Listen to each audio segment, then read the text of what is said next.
내가 백성 앞에 세울 법규는 이러하니라. 내가 히브리 종을 사며 그는 6해 동안 섬길 것이요 7째에는 몸값을 물지 않고 나가 자유인이 될 것이며. 1절 2절을 보셨는데 우리가 그동안 계명을 했죠. 계정. 그죠?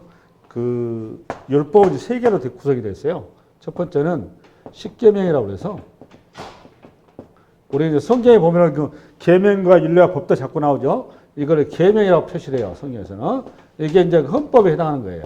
모법이죠. 모법이고. 그 다음에 두 번째는 법규라고 그래요. 법규. 법규는 이제 율례 또는 규례 또는 법도 이런 표현이 많이 나와요. 안 나와요? 성경에. 그죠? 그러니까 법규, 율례, 규례, 법도 많이 나오죠. 표현이. 그죠? 요거는 그 헌법 밑에가 법률이죠. 그죠? 법률 이렇게 된 거고. 세 번째는 이제 뭐가 되는가 하면 미시나라고 그러는데 처음 들어보셨을 것 같아요, 여러분들이. 미시나라고 그래요, 미시나. 미시나인데 이거는 이제 그 관습법,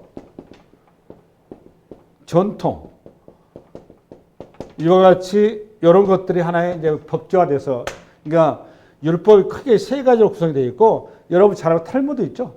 이 탈무드는 이 미시나를 그 해석해 놓은 게 탈무드입니다. 참고하고 계세요. 탈무드. 그래서 십계명이다 그러면 우리가 계명과 법규와 미시나 이렇게 3가지로 이렇게 구분되어 있다 생각하시면 돼요. 그러니까 오늘 우리가 어디를 했느냐? 십계명을 했어. 십계명을 했고, 지금부터 뭐로 들어가냐? 법규로 들어가요. 법규로. 이해되시죠? 네, 법규. 그러니까 구약 성경에 전부 다 나오는 거는 십계명 말고 전부 법규예요. 법규. 그리고 미시나에 해당하는 거는 그냥 용례로서 가끔 등장하는 것들이고요. 그 법규의 출발이 공교롭게도 뭔가 하면 지금 오늘 보니까 종이 자유를 얻는 거거든요. 종이를 자유 얻는 법. 요거인데 여기서 여러분 고민할 게 있습니다. 뭘 고민하셔야 되는가 하면, 저도 사실 이것 때문에 설교를 오늘 어떻게 여러분들한테 풀어드려야 이 본문의 내용이 잘 여러분한테 이렇게 전달이 되고 그게 바로 이게 이해될 것인가를 되게 좀 오늘 새벽까지 되게 고민하고 왔는데, 오늘 제가 이 표현을 얼마나 잘 할지는 모르겠습니다만 충분히 좀 잘 들어주시길 바라고, 이런 생각을 좀 해봤으면 좋겠어요. 법규가 시작을 했는데 헌법이 있으면 헌법 중에서 가장 중요한 순서대로 법제화 되겠죠. 그렇죠. 상식이잖아요. 그렇죠. 헌법이 있으면 헌법에서도 가장 중요한 것 중심으로 해서 먼저 시작해서 우선순위에서 법제화를 나가겠죠. 그렇잖아요. 우리 한국 같은 경우는 우리나라 헌법이 있다면 제일 중요한 건 이제 헌법 다음 밑으로 이제 국가 제도가 나와야 되는 거예요. 그죠? 국가 조직이 나오고, 근데 그 행정부, 대통령, 무슨 행정, 입법, 사법회의에서 그 우선순위로 먼저 나오겠죠. 그 다음에 이제 뭐가 나오는가 하면 이제 가정의료 준칙이다 쭉 나갈 거 아니겠어요? 개인적인 거? 그러면 오늘 십계명도 그런 원리로 잘 생각을 해 보시라는 거예요. 이 십계명이 일단은 1부터 10계명 준 다음에 제1계명에 해당한 것 중심으로 맨 먼저 나오는 것이 맞겠죠. 우상 숭배를 하지 말라. 그러니까 나만 섬기라라고 했기 때문에 우상 숭배에 관련돼서 먼저 법 체제가 시작을 해야 맞지 않아요? 네. 저도 그렇게 당연히 그래야 한다고 생각하거든요. 그런데 오늘 공교롭게도 보면 그 우상 숭배에 관한 것이 출발하지 않고 종에 관한 것부터 나왔죠. 종의 자유를 얻는 거. 여기에 여러분들이 굉장히 중요한 신학이 들어가 있어요. 할렐루야? 무지무지 중요한 신학이 이 본문에 들어가 있어서, 이 본문이 11절까지인데 이거 사실 하루에 이게 퉁치기에는 내용 자체가 신학 자체가 너무 방대해요. 그래서 오늘 일단 9단을 쭉 잡아드릴 건데, 이 시작을 오늘 시작을 해서 종에 관한 내용이 오늘로 시작을 해서 앞으로 레위기에도 나오고 신명기에도 나오고 계속해서 등장을 합니다. 왜 등장을 하느냐? 이 종에 관한 법이 신학적으로 구속사를 설명하는데 핵심적인 원리이기 때문에 그렇습니다. 그러니까 우리의 구원이 무엇인지를 아주 명쾌하게 정리해 놓은 것이 종의 자유에 관한 거예요. 할렐루야. 아멘. 그래서 그렇습니다. 이 이해를 가지고 그러면 이 본문을 들어가기 전에 이 본문의 우선 1차적으로 형태 1절부터 11절까지 전체에 대해서 1차적으로 성경의 내용의 문자적인 해석을 좀 먼저 해드리고 나서 신학적인 설교를 들어가 줄 테니까 세 가지 정도를 잘 잡으시기 바랍니다. 할렐루야. 그럼 우리가 1절부터 다시 시작. 내가 백성 앞에 세울 법규는 이러하니라. 내가 히브리 종을 사면 그는 6해 동안 섬길 것이요 7째 해에는 몸값을 물지 않고 나가 자유인이 될 것이요. 그러니까 보니까 6째 동안은 그러니까 그 종이 히브리인들이 기준이죠. 히브리인들이 원래 애굽에서 하나님께서 자유인으로 이미 신분이 바뀌었죠. 그래서 가나안 땅에 가면 이들에게 자유인답게 자기 땅을 분배해 준단 말이에요. 그런데 이 세상 사람은 지혜가 가득한 세상이다 보니까 가나안에 들어가게 되면 그 땅에 항상 고아와 과부와 나그네가 그 땅에 끊이지 않을 것이라고 분명히 신명기 얘기를 합니다. 그 말은 가나안 땅이 아직은 천국이 안 이루어졌다 그 말이죠. 할렐루야. 제사장 나라로 부름받은 그 제사장들과 그들이 거하는 땅이 아직은 세상이 겪고 있는 고난과 환난과 눈물과 탄식이 그대로 존재한 땅이다 그 말이에요. 그 현실 앞에서 너희들이 어떻게 처신해야 되는지 아느냐라고 하는 그 법규로 시작한 거예요. 첫 번째, 그 땅에 고아와 과부와 나그네로 대표되는 이 종이 생기게 되는데 왜 생기죠? 고아가 생기고 과부가 생기고 나그네가 왜 생기느냐? 전부 다 자기가 생존 능력을 잃어버린 거죠. 경제력의 상실로 인해서 그것이 그 재난이 됐건 그것이 또는 병이 됐건 그것이 또는 자기가 경제활동을 잘못했건 또는 자기가 투기를 해가지고 했든 하여튼 중요한 건 도박을 했건 그 개인이 어떤 사고가 당해서 피치 못하게 자기가 가지고 있던 재산을 다 날리게 생겨서 재산뿐만 아니라 자기 몸뚱아리조차도 자기가 나는 재산을 감당이 안 되는 상황을 종 그러는 거죠. 이게 종이 됐다 그 말은 자기 몸이 자기의 빚을 대신하는 거잖아요. 자기 노동력을 팔아서 자기 빚을 청산하겠다 그 말 아니겠어요? 할렐루야? 이해되셨죠? 근데 이 기준을 이렇게 되면 일반적으로 너희가 알다시피 애굽이라는 나라에서는 세상에서는 한 번 종이 되면 영원한 종이지 않느냐. 맞아요, 틀려요. 영원한 종이지 않느냐. 그런데 너희들은 내가 애굽에서 분명히 영원한 종이었던 자리에서 자유자로 끌어냈지 않았느냐.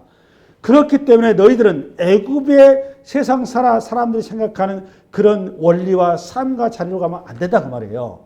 그러니까 너희들은 이제는 가나안 땅의 제사장으로 부름받는 자로서 제사장의 삶의 자리로 가야 되는데 첫 번째 종의 자리, 종을 어떻게 대하느냐가 제사장의 자리를 어떻게 감당하는지 그 미션이 나타나는 것이다라는 걸 얘기하려고 하는 거예요. 그래서 이게 등장하는 것은 우리 공교롭게도 종으로 아무리 그 사람의 빚이 많고 또 많아도 그 빚이 아무리 많아도 이 사람에서 채무액은 이 사람의 6년간의 노동값으로 무조건 이걸로 다 대체해야 된다 그 말이에요. 그 금액이 많건 적건 이 사람의 빚이 100년치가 됐건 1000년치가 10,000년치가 됐건 그게 중요한 게 아니라 이 사람에게는 그 빚을 6년가치 이상은 부과하지 말아라 그 말이에요. 그래서 여기에 쉽게 얘기해서 안식년이죠. 이게 뭐예요 여러분? 안식년이라면 안식년. 그래서 신명기에 가면 신명기 15장에 가면 똑같이 나와요. 신명기 15장은 오늘 출애굽기가 신의 산 언약이라면 신명기는 어디서 써있느냐? 가나안 들어가기 전에 모세가 느보산에서 거기서 마지막 설교한 거란 말이에요. 그러니까 40년 후죠. 그죠? 40년 후에 다시 한번 이 부분을 강조를 하는 겁니다. 그게 신명기 15장에 나와요. 근데 그 내용 할 때 요 내용이 어디에 붙어 있느냐? 요 종의 얘기 전에 안식년이 나온단 말이에요. 안식년을 딱 써놓은 다음에 그 다음에 이 내용이 딱 등장하는 거예요. 그러니까 요 종의 이 오늘 원리, 종이 자유를 얻는다는 이 원리는 성서적으로 어디와 긴밀하게 연결되어 있다는 거죠, 여러분? 안식년하고 긴밀하게 연결되어 있다는 거예요.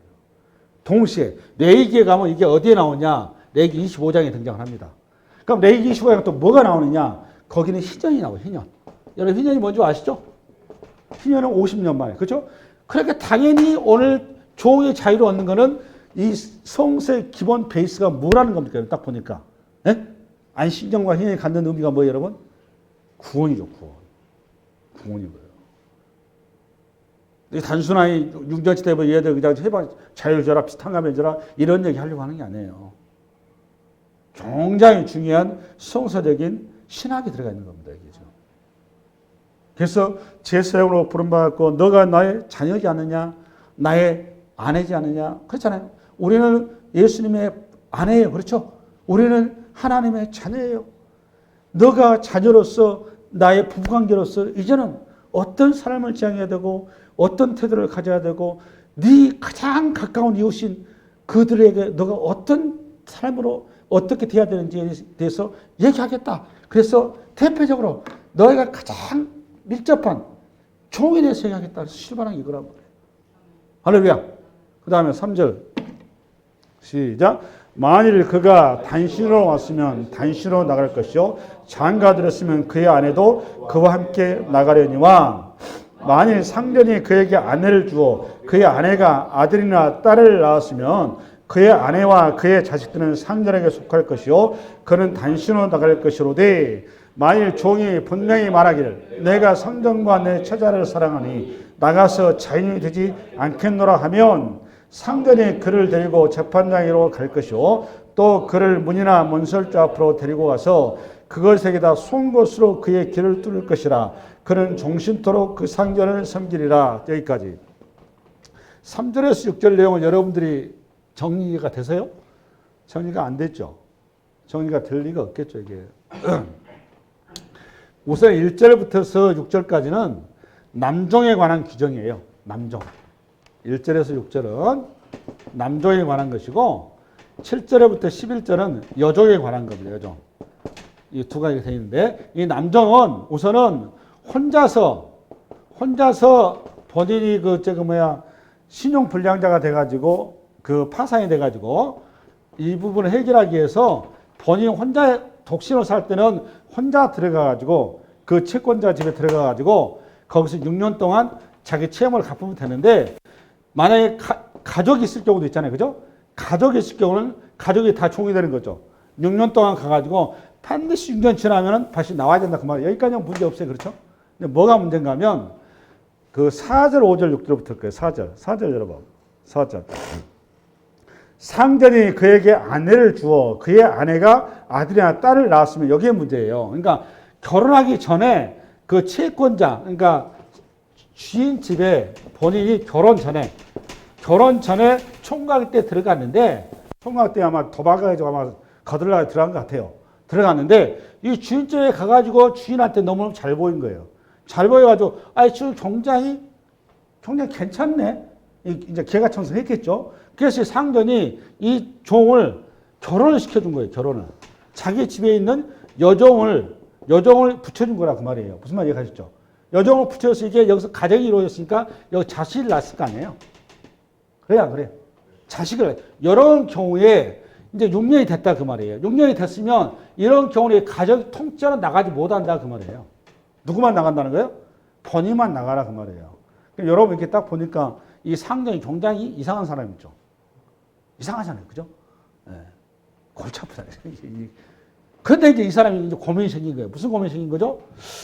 혼자 나가자니 자꾸 눈에 가시로, 처자식이 눈에 가시로 왔다 갔다 한단 말이에요. 자유로웠고 싶은데 처자식 때문에 못 가게 생겼어. 그 고민하다가 가만히 봐보니까 내가 나가는 것이 나은 건지 여가 있는 것이 나은 건지 통밥을 잰 거예요. 통밥을 재봤더니 돌아봐 보니까 이 상전이 너무 좋은 거예요. 너무 좋아가지고 내가 밖에 나가서 혼자 자유로워 사는 것보다도 오히려 여기서 자식하고 여기 사는 것이 훨씬 더 행복하다는 말이에요.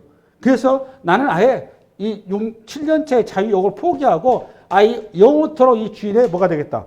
종이 되겠다라고 결심을 한 다음에 요걸 이제 증인이 있어야 될까? 증인. 그죠? 증인을 공식적으로 재판관 앞에 우리 식으로 하면 법원에 가가지고 공증을 하는 겁니다. 공증을. 그 공증하는 방식이 귀를 뚫는 거예요. 귀를 뚫어서 나는 이 주인의 영원한 몸쪽 종이 되겠습니다. 라고 선언을 하고 평생을 종으로 사는 거예요. 근데 여기에 무지무지 중요한 신학이 들어가 있어요. 이거 이따 하지 맙시다. 요 스토리가 그렇다고 말이에요. 스토리. 할렐루야? 그럼 여기는 팩트는 뭘 얘기하려고 하는 거냐? 종으로 들어왔을 때는 자기 채무를 감당하러 들어왔지 돈 벌어 들어온 게 아니다 그 말이에요. 그러니까 자기 이익을 이루기 위해서 온 게 아니기 때문에 원래 여기서 발생되는 수익은 주인 거기 때문에 주인한테 그 주인 것을 빼앗아갈 수는 없다라는 원리에서 얘기를 한 거예요. 그 원리로. 이해되셨나요? 네. 그 다음에 뒤에 여종에 관한 거. 그러니까 남종에 관한 거는 뭘 중심인가 하면 노동력이 중심이 되는 겁니다. 노동력. 뭐가 중심이다? 노동력을 중심으로 얘기한 거예요. 그 다음 7절 시작. 사람이 자기의 딸을 여종으로 팔았으면 그는 남종같이 나오지 못할 것이며 만일 상대의 그를 기뻐하지 아니하여 상관하지 아니하면 그를 속량하게 할 것이나 상대의 그 여자를 속인 것이 되었으니 외국에게는 팔지 못할 것이요. 잠깐만 이거 이제 다 읽읍시다. 9절 시작. 만일 그를 자기 아들에게 주기로 하였으면 여기 그가 누구예요? 그를 자기 아들에게 준대. 그가 누구예요? 에? 뭘 상전이요. 만일 그를 자기 아들에게 준대. 그가 누구냐고. 여종이지. 제대로 읽어 제대로. 그러니까 여종을 지금 누구한테 주는 거예요? 아들한테 주는 거예요. 아들한테 주기 전에 여종을 또 누가 갖는 거예요? 자기 본인이 갖는 거예요 지금. 7절 다시 시작. 여기 사람이 자기의 딸을 여종으로 팔았으면 그는 남종같이 나오지 못하며 만일 상전이 그를 기뻐하지 않냐. 여기 그가 누구요? 그가 누구냐고. 그치 여종이지. 팔린 여종. 여기 상전은 상전이 그를 기뻐하지 않냐요. 여기 상관하지 아니하다 그 말은 잠자리 같이 하지 않는다 그 말이에요. 이렇게 표현해서 그렇지. 이해되셨나요? 그러니까 여기 상전은 그 자기 친구의 딸이 경제력이 없어가지고 자기 친구가 자기한테 딸을 지금 종으로 판 거잖아요. 팔았는데 그 딸을 지금 종으로 산 거예요? 아니면 마누라로 산 거예요 지금? 첩으로 산 거잖아요. 첩으로 산 거라고. 이 첩으로 들어간 거예요. 첩으로 시키면서. 조강지처는 있다고 봤을 때. 없으면 자기 아내로 산 거고. 무슨 말씀이 가시나요? 이해 가세요? 그러니까 여기는 그러니까 아까 남종은 뭐가 중심이고 노동력이 중심이고 여종은 뭐가 중심이고 에? 출산이 중심이에요. 출산이. 여러분 아브라함도 종을 마누라로 맞이했어요, 안 맞이했어요? 아브라함과 누구야? 이삭은 뭐 혼자지만은 그 다음에 야곱도 여종이 자기 마누라 됐어요, 안 됐어요? 대답을 하세요. 여러분 창세기 했잖아요. 아브라함도 여러분 여종이 자기 마누라 됐죠? 하갈이잖아요, 하갈. 지금 그 이해를 그렇게 하셔야 돼요. 그 다음에 저기 누구야? 야곱도 여러분 여종이 자기 마누라 됐죠? 첩이 됐잖아요. 누구예요, 여러분? 비라고 또 실반가 하여튼. 그죠? 이해를 그렇게 하셔야 돼요. 정리되셨죠? 그러고 다시 만일 상전이 그를 기뻐하지 아니하여 상관하지 아니하면 이 말은 이 상전이 자기 그 딸을 돈을 주고 사왔는데 보니까 마음에 안 들어. 뭐 얼굴이 마음에 안 들었다 할지 성격이 마음에 안 들었다 할지 행동하는 게 마음에 안 들어가지고 자기 마누라 첩으로 삼고 싶지 않은 거예요. 그랬을 경우는 그를 속량하게 할 것이나 상전이 그 여자를 속인 것이 되었으니 외국인에게 팔지 못할 것이. 이 말은 자기가 마음에 안 든다고 해서 이제 결국은 이 말은 본인이 이미 샀기 때문에 다시 이제 마음에 안 들면 다시 되돌려야 될 거 아니에요. 근데 이 사람이 자기가 돈을 주고 사왔으니까 본전 생각이 나잖아요. 그래 안 그래? 본전 생각이 나니까 본전 생각 때문에 이 사람은 이 여자를 지금 외국인한테 팔려고 그래요. 외국인한테 왜 팔까요? 돈을 많이 받으니까. 근데 외국인한테 팔면 된다 안 된다? 안 된다고. 왜 팔지 말라고 그럴까요? 아까 얘기했잖아요. 애굽은 세상이라고 하는 데는 영원한 자유를 얻을 수 없는 데니까. 원리를 이해를 잘 하셔야 된다고. 그러니까 반드시 이스라엘이라는 나라는 반드시 종이 아래 자유자로 가야 된다고. 이거를 담보를 해줘야 되는 거예요. 제도가. 그 원리가 원칙이라고. 그래서 외국에 팔면 안 되고 또 하나 네가 결국은 이 계약을 깬 거니까 다시 원래 자리로 복귀시켜 주라 그 말이에요. 아멘? 네. 이해되셨죠? 네. 그 다음 9절. 9절 시작. 만일 그를 자기 아들에게 주기로 하였으면 그를 딸같이 대여. 여기 봐보세요. 아들에게 줬다 그 말은 뭐로 삼았다 그 말이에요. 며느리 삼았다 그 말이에요. 원리가 아주 중요한 원리가 들어있어요. 그 다음에 10절. 만일 상경이 다른 여자의 장가 들지라도 그 여자의 음식과 의복과 동침하는 것을 끊지 말 것이 또 나오죠. 이건 반복이에요. 그러니까 상견이 자기 만화를 삼았는데 마음에 안 들어. 얼굴이 마음에 안 든 것인지 아니면 뭐가 마음에 안 들어. 마음에 안 들어요. 그래서 또 다른 여자한테 장가를 간 거예요. 그러면 여기 낙도 오리가 된 거잖아요.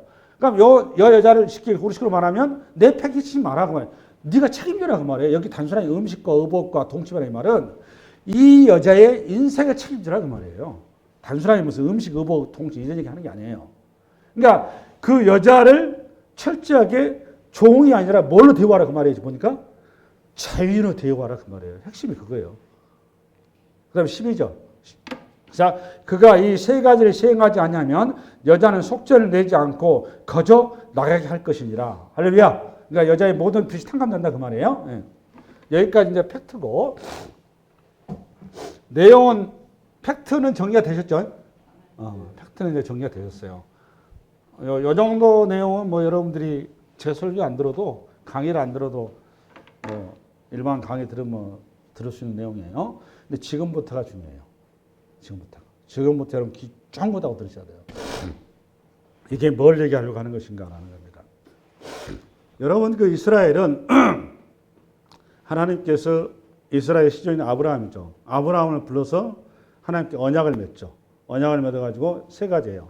땅 약속, 자손 약속, 그 다음에 메시아 약속입니다. 주권. 그래서 하나님의 나라를 공식적으로 아브라함을 통해서 계시를 하셨고 아브라함의 손을 통해서 하나님 나라가 완성할 것이라는 걸 창세기 12장부터 시작을 해서 말씀하십니다. 그런데 하나님이 이 길을 열었는데 희한한 방식이 등장한 것이 뭐냐면 아브라함도 몰랐고 그 후손들도 그걸 몰랐어요.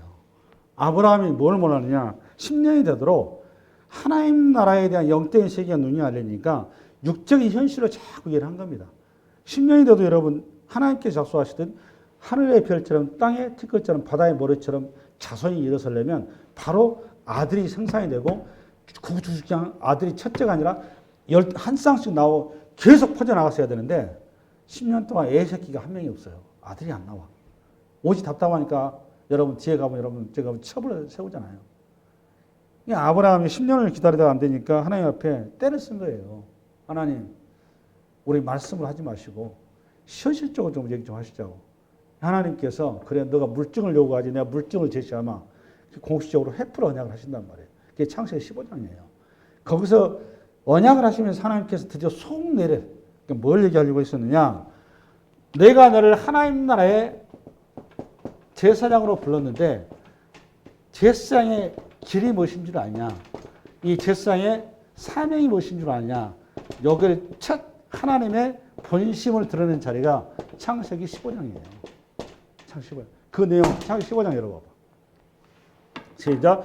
해질 때 아브라함에게 깊은 잠이 임하고 큰 흥함과 두려움이 그에게 임하였더니 여호와께서 아브라함에게 이르시되 너는 반드시 하라. 내 자손이 이방에서 객이 되어 그들을 섬기겠고 그들은 400년 동안 내 자손을 괴롭히니. 이게 포인트예요.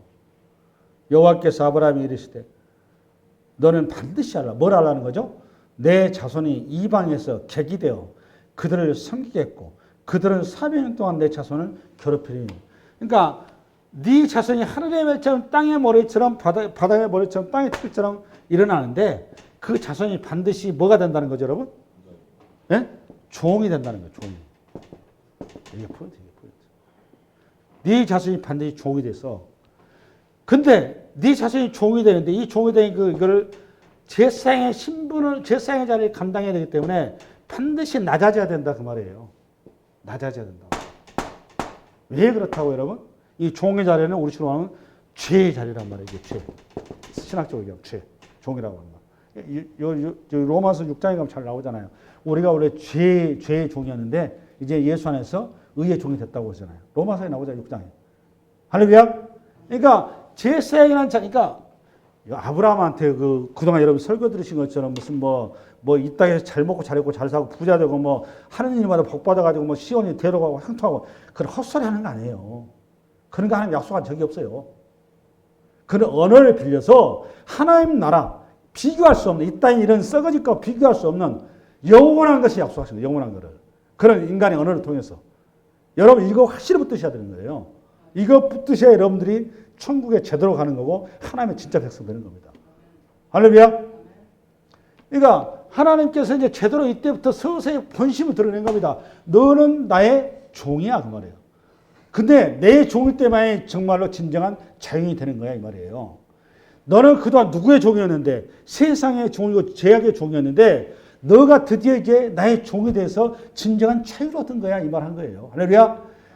그래서 네가 그런 것처럼 네 후손들도 이걸 알아야 한다 그 말이야. 뭘 알아야 한다? 너희들이 지금 껍데기는 자유인 것 같지만 너희들 껍데기는 지금 너희들이 인생을 잘 사는 것 같지만 너희들이 전부 다 죽을 길에 가고 있단다. 살 길에 가는 것이 무엇인지를 네 후손들한테 가르쳐야 한다고. 그러면 네 죽을 길이 무엇인지 알아야 될 거 아니야. 죽음의 자리가 종의 자리라는 거야. 종의 자리.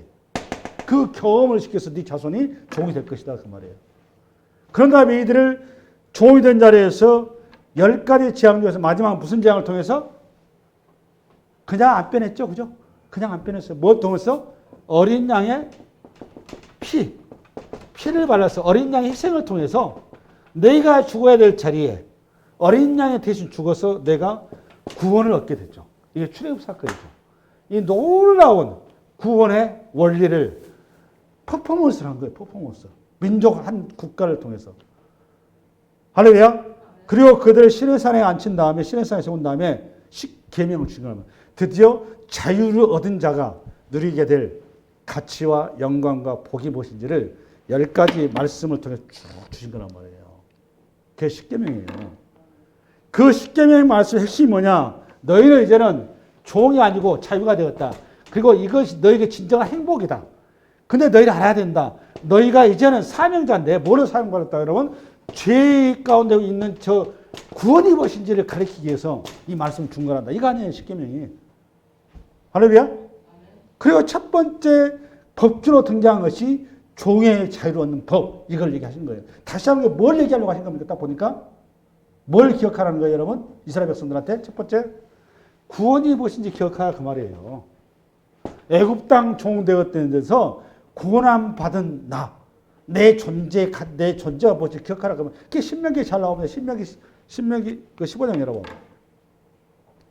왜 이 종의 자유로운지 얘기한지를 신명기에 명확히 나와요. 시작. 내 동족 히브리 남자나 히브리 여자가 내게 팔렸다자 만일 6해 동안 너를 섬겼거든 7째 해에 너는 그를 너와 자유롭게 할 것이요. 나오죠? 종이 자유로운 7째 똑같이 나오잖아요. 그죠? 13절. 그를 너와 자유하게 할 때에는 빈손으로 가게 하지 말고 내 양무리 중에서와 타작마당에서와 포도주 틀에서 그에게 후히 줄지니 곧 내 하나님 여호와께서 내게 복을 주신 대로 그에게 여기 지금 정확히 무슨 내용인가 하면 출애굽할 때 나온 사건이잖아요. 지금 여러분 이스라엘 백성들 종의 자리에서 출애굽을 할 때 그들이 그냥 빈터터서 안 나왔죠. 어떻게 나왔어요? 애굽의 검은 보화를 다 가지고 챙겨서 나왔단 말이에요. 그 얘기 그대로 반복해서 한 거예요. 똑같이 너가 그대로 했던 것처럼 너가 네 동족 중에 종이 되걸라 그 종도 네가 그런 받은 그대로 해라는 거예요. 그러고 나서 하는 얘기가 15절의 핵심이에요. 시작. 너는 애굽 땅에서 종 되었던 것과 내 하나님 여호와께서 너를 속량하였음을 기억하라. 이거란 말이에요. 그러니까 종의 자유롭게 하는 규정은 이스라엘 백성들한테 뭘 심어주고 뭘 평생 기억하게 하기 위해서 그런 거죠. 보니까 내가 어떤 구원을 입었는지 어떤 은혜를 입었는지를 평생 기억하고 살라 그 말이에요. 그것 때문에 종이 자유 얻는 것에 대해서 첫 번째 법규를 하나님께 딱 들이내주신 거예요. 무지무지 중요한 거예요. 무지무지 중요한 거예요. 이게 포인트입니다. 포인트. 할렐루야. 아멘. 할렐루야. 네. 핵심 얘기가 뭐냐? 종이 자유롭게 하는 거. 우리 세상 사람들처럼 그러니까 이런 거예요. 이거예요. 십계명의 큰 정신이 뭔가 하면 사랑이죠. 십계명의 정신이 뭐예요, 여러분? 사랑이죠. 첫 번째는 하나님의 사랑, 그렇죠? 두 번째는 무슨 사랑? 이웃 사랑. 이웃 사랑의 핵심이 제가 오늘 성경에서 첫 번째 등장이 누구예요, 보니까? 오늘 보니까? 종이잖아, 종. 그렇잖아. 이웃 사랑이 첫 대상으로 주님께서 누구를 얘기하고 있어요, 보니까? 종. 근데 세상은 우리의 이웃을 누구로 생각하는 거예요? 자기하고 수준이 맞는 사람 이웃으로 생각하죠. 여러분, 기독교는 하나님의 사람들은, 하나님 나라의 백성들은 내 수준과 형편과 이 레벨을 가지고 이웃을 생각하는 게 아니에요. 이웃이 누가 이웃이라고 여러분? 성경에서 보니까 종. 여러분, 여기에 가장 잘 나타난 신약에서 어딘 줄 아세요? 누가복음 10장이에요. 누가복음 10장에 가보면, 내가 예전에 여러분 크리스마스 때 성탄 설교도 했는데, 한 율법교사가 우리 예수님을 찾아오죠. 찾아와가지고 우리 예수님한테 굉장히 핵심적인 질문을 합니다. 예수님, 어떻게 해야 영생 얻으리까? 핵심적인 거 아니에요. 그것만큼 중요한 거죠. 어떻게 해야 영생 얻으리까? 우리 지금 대답이 뭐였죠, 여러분? 기억나세요? 마음을 다하고 뜻을 다하고 성품을 다하고 하나님을 사랑하고 내 몸처럼 내 이웃을 사랑하라. 이것이 계명 중의 핵심이다. 하나님의 말씀의 핵이다. 요거를 하면은 뭐 한다는 거예요, 여러분? 영생을 얻는다는 거 아니에요. 그렇잖아요. 그러니까 율법교사 하는 말이 내 이웃이 누굽니까? 어디가 내 이웃입니까? 이렇게 나오잖아요. 그때 우리 주님께서 뭐라고 그래요? 바로 여러분 잘 알고 있는 선한 사마리아인 얘기가 여기 등장하는 거예요, 예화로. 그러니까 여기 율법교사는 이웃을 누구로 생각하고 있는 거예요, 보니까. 자기 레벨에 있는 수준에 있는 사람, 자기 가족, 쉽게 해서, 또는 자기 친구들, 여러 자기 이웃을 생각을 했지, 이게 쉽게 해서 강도 만난 누구도 쳐다보지도 않는, 어르신을 하는 고아와 과부와 나그네, 누구도 이웃이라고 생각하지 않고 얘들은 나의 그냥 발바닥이라고 생각하고 그냥 하나의 쓰레기로 취급하는 그 사람을 차마 이웃으로 생각을 할 수가 없었던 거예요. 그것이 왜 그런 거야? 죄가 세상으로 하여금 적대생존 야국강식 구조화에서 세상을 그렇게 편을 갈라놨고 세상을 그렇게 구별을 시켜놨단 말이에요. 죄가. 근데 하나님의 나라는 주종 관계가 아니에요. 모두가 다 자유한 나라고 모두가 다 평등한 사회예요. 모두가 다 하나님이 상징이지 우리 세상처럼 누구 서열이 있는 게 아니에요. 하나님 아래 전부 다 똑같아. 근데 여기까지 전혀 생각을 못 했죠. 그래서 여러분 사마리아 얘기하고 한 거 아니에요. 예수님께서. 그래서 하는 말이 내 이웃이 누군지 아느냐? 너가 가장 볼품없고 보잘것없고 가장 하찮게 존재. 근데 그게 마태복음 25장 가봤더니 뭐라고요? 지극히 작은 자에게 한 것이 곧 누구한테 한 거라고 여러분? 나에게 한 것이라고. 지극히 작은 자가 뭐라는 거예요? 그러니까 이웃이라고. 그 지극히 작은 자가 누구라고 그러니까 예수님이라고. 할렐루야. 그 예수님이 여러분 빌립보서 2장 가봤더니 하늘 보좌의 영광을 내려놓으시고 오늘 출애굽기 21장처럼 상전도 사랑하고 처자식도 사랑을 해서 아버지를 사랑해서 하늘 보좌를 내려주시고 스스로 처자식을 위해서 종이 되죠. 무슨 말 이해 안 가세요 지금? 아버지를 위해서도 종이 되고 처자식을 위해서 종이 되잖아요. 여러분, 저와 여러분은 하나님의 처자식이에요. 아버지의 자녀고 아들의 아내라고 우리가. 할렐루야. 근데 예수님께서 상전을 너무너무 사랑하여서 상전의 말씀을 순종하여서 이 처자식이 종의 자리에 있으니 처자식을 너무너무 사랑한 나머지 처자식의 자리로 내려온단 말이에요. 자기가 직접 종이 돼가지고 그리고 종을 기꺼이 그 상전의 종이 되겠다고 나오신 분 예수님 아니냐고. 예수님. 그게 오늘 메시지에 그 얘기하는 거예요. 할렐루야. 아멘. 우리가 그런 어마어마한 은혜를 입은 겁니다. 은혜를. 그래서 여러분 잠언서 열어봐봐. 잠언서 시작. 가난한 자를 조롱하는 자는 그를 지으신 주를 멸시하는 자요. 사람의 재앙을 기뻐하는 자는 형벌을 면하지 못할지니라. 또 가난한 사람을 학대하는 자는 그를 지으신 이를 멸시하는 자요. 공평한 사람을 불쌍히 여기는 자는 주를 공경하니까. 하나님의 사랑하는 것은 뭐하냐? 지극히 작은 자를 사랑하는 거라고요.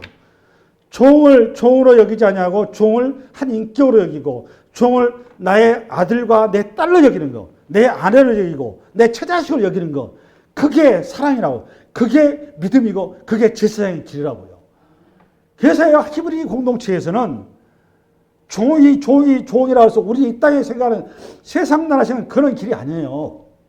근데 이스라엘 백성들이 이 이스라엘 역사 가운데 이 하나님의 말씀 10계명을 제대로 시행을 했나요, 안 했나요? 이스라엘 역사 가운데 시행을 했어요, 안 했어요? 시행한 적이 없어요. 한번 그 현장 한번 가볼까요? 여러분, 지금 에레미야서 여러분 34장 열어보세요. PPT. 이거 하나만 보고 갑시다. 마무리합시다. 에레미야서 성경 펴세요. 34장 8절 열어보세요. 이스라엘 역사 가운데 이 하나님의 10계명의 말씀이 제대로 시행이 됐으면 이스라엘이 바벨론 포로로 안 가요. 이스라엘이 그렇게 망할 일도 없어요. 폈나요? 그 지금 1108페이지입니다. 1108페이지. 무광호 팀장 폈어요? 8절. 우리 무광호 팀장 큰 소리를 읽어봅시다. 무광호 팀장 8절 시작. 읽어요? 시드기야 왕이 예루살렘에 있는 모든 백성과 한 가지로 하나님 앞에서 계약을 맺고 자유를 선포한 후에 여호와께로부터 말씀이 에레미야에게 임하니라. 그 계약은 사람마다 각기 히브리 남녀노비를 놓아 자유롭게 하고 그의 동료 유다인을 종으로 삼지 못하게 한 것이라. 이 계약의 가담은 고관들과 모든 백성이 각기 노비를 자유롭게 하고 다시는 종을 삼지 말라함을 듣고 순복하여 놓았더니 후에 그들의 뜻이 변하여 자유를 주었던 노비를 끌어다가 복종시켜 다시 노비로 삼았더라. 그러니까 이스라엘 백성들 보니까 어떤 상황 이해가시죠? 이게 바벨론 포로에 지금 바벨론 멸망이 바로 직전이에요. 직전에 하나님께 마지막으로 기회를 준 거예요. 너희들이 왜 바벨론 포로로 이렇게 잡혀갈 수밖에 없는 줄 아냐 이 말이에요. 그러니까 뭐 했다는 거 쉽게 해서 하나님 사랑 이웃 사랑 안 했다 그 말이에요. 그래서 하나님께 마지막 선지자 통해서 경고를 하니까 이들이 이제 마지못해 산 거예요. 근데 하고 나서 이들이 어떻게 했을까요? 실행했을까요? 되돌아서서 왜 실행 못했을까요? 왜 실행 못했을까요? 그럼 이거를 네? 왜 못했을까요? 만몬에 빠져서 못한 거예요. 자기 돈이잖아 돈. 노동력 아니야 노동력 아니에요. 그 내용이에요 지금. 그 다음 읽어보세요. 12절 시작.